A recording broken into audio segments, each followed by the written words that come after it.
Voilà, après, nous allons parler cette fois-ci de ce projet de décret modifiant et complétant le décret numéro 23/17 du 31 mai 2023. On parle ici de l'amélioration de la gestion des finances publiques. Et pour en savoir plus, nous allons recevoir Gardi Diana qui sera notre présentateur du dossier. C'est tout de suite après ceci. Suivez.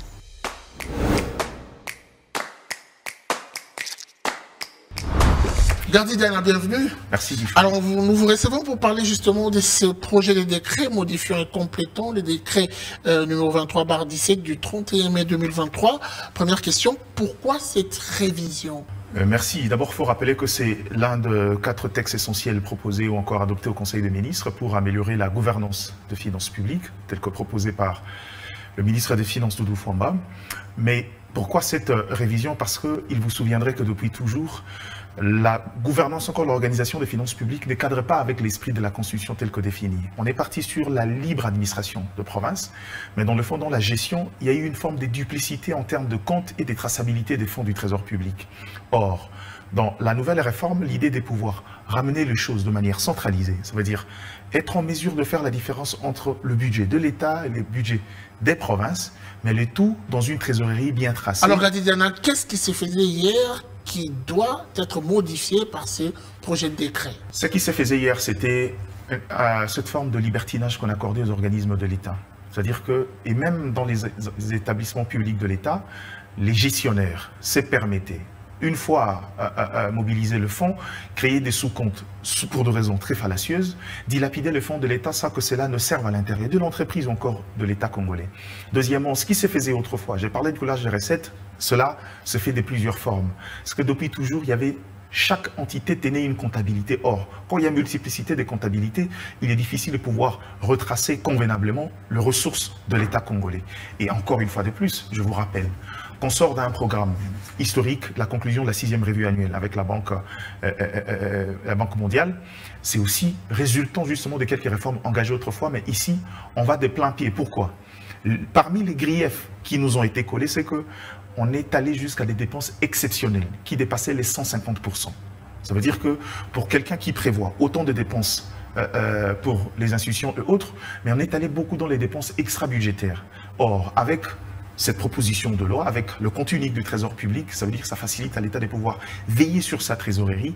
Et pour un gouvernement qui est passé à la gestion sur base caisse, il n'y a pas meilleur indicateur, il n'y a pas meilleur tableau pour pouvoir veiller sur ses dépenses, engager une qualité, un rapport qualité dépenses et recettes et pouvoir s'ingérer encore, c'est projeté vers le projet intégrateur, le projet développement à long terme qu'on veut tout de suite parce que, je vous rappelle, il y a Congo Airways qu'il faut relancer, il y a l'AMIBA, et il y en a plein. Et les portefeuilles de l'État, la plupart des portefeuilles de l'État ont besoin d'un peu de ressources pour pouvoir se remettre à niveau et permettre à l'État de gagner un peu plus. Aujourd'hui, on doit dire que la RDC fait beaucoup plus objet des critiques, notamment sur ce coulage important de recettes. Est-ce que vous pensez que ce projet de décret pourra arrêter l'hémorragie? Mais bien évidemment, depuis toujours, il vous souviendrait. Restons sur... Non mais justement, aujourd'hui, je vous rappelle que la RDC, l'organisation de ses finances publiques, s'est fait de manière normative avec le texte. Ça veut dire qu'aujourd'hui... Qui existait depuis... Oui, qui existait, qui a subi des modifications depuis toujours. Qu'est-ce qui rassure que cette fois-ci, ça change? Aujourd'hui, voilà la différence. C'est qu'on est parti sur une programmation pluriannuelle. On est maintenant dans le budget programme qui s'est défini en 5 ans.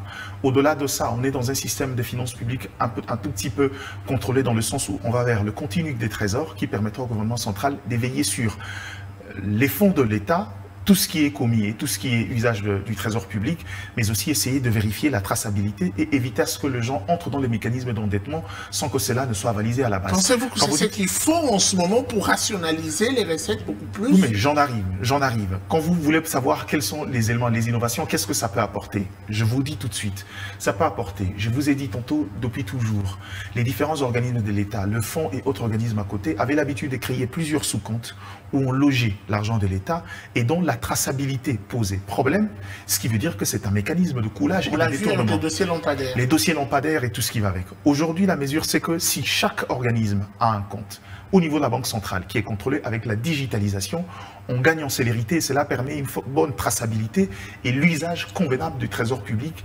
Et surtout, il ne faudra pas oublier que dans cette proposition de loi, il y a également la question de la procédure des décaissements de fonds de l'État. Ça veut dire qu'à un niveau, à la limite près, on rentre dans une gestion un peu orthodoxe qui évitait à chaque entité d'avoir un peu plus de pouvoir, de dilapider le fonds de l'État comme bon leur semblait. Et aujourd'hui, il y a une forme de traçabilité qui permet au gouvernement central, mais aussi aux autres entités, de pouvoir veiller sur les dépenses publiques. Et vous avez eu le temps de lire avec beaucoup plus d'intérêt ce projet de décret. Quelles sont les faiblesses à épingler? Le faiblesse, c'est que... Déjà à ce niveau. C'est vrai, vous parlez des faiblesses. Les faiblesses, ce serait aujourd'hui que le gouvernement congolais perde de l'intérêt. Je vous rappelle un élément essentiel. Quand on dit ici avec ces budgets pluriannuels, cette centralisation du trésor public, c'est que depuis toujours, c'est l'un des éléments qui nous ont empêchés de pouvoir mettre en place la caisse de péréquation. Ça veut dire permettre à ce que, en termes de ressources, faire la différence entre ce qui doit rester au niveau du gouvernement central et ce qui doit servir aux provinces. Mais aujourd'hui, avec cette traçabilité, ça veut dire que la répartition de ressources au niveau national et au niveau provincial sera un peu plus claire. Ce qui fait qu'à la limite, il y a beaucoup de chances, c'est baliser le chemin vers la caisse de péréquation, qui est un outil... Activer la rétrocession. Exactement, la rétrocession et favoriser le développement à la base, voulu justement par cette constitution qui a consacré la libre administration. Mais quand vous parlez des faiblesses, c'est que les faiblesses interviendront de lors qu'on perdrait le sens de l'intérêt des autres entités. De lors que le finance publique, celui qui dirigera, fera preuve de mauvaise foi, ça veut dire qu'on donne le plein pouvoir au ministère des Finances pendant que d'autres pensent qu'il fallait réduire un tout petit peu son influence. Mais ici, de lors qu'on quittera une gestion assez saine, quelqu'un qui aura beaucoup de bonne volonté, surtout qui accordera priorité aux projets des autres, on tombera dans une forme d'autocratie. Merci beaucoup à vous pour ces précisions. C'est à moi de vous remercier.